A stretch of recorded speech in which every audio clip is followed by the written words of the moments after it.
Bharatiya Janata party द्वारा नागपुर जिले में 4 से 11 फरवरी तक गांव चलो अभियान चलाया जा रहा है।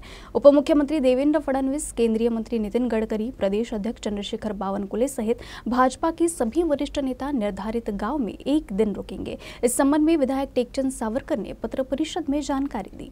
योजना ही संपूर्ण महाराष्ट्रात राबवत आहे। 4 तारखेपासून तर 11 तारखेपर्यंत हा अभियान आहे।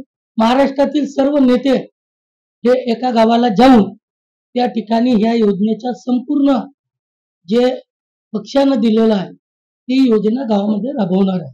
गावामध्ये ज्या काही योजना आल्या त्या गावाला काही कोणत्या गोष्टीची गरज आहे का, त्या गावातली पक्षाची संघटना कशी आहे, तिला सक्षम कशी करता येईल, या साऱ्या गोष्टीचा विचार करून आज खरं म्हणजे आपल्या राज्याचे उपमुख्यमंत्री काटोल तालुक्यात त्या ठिकाणी आपल्या आरटसिंग्यामध्ये आहे।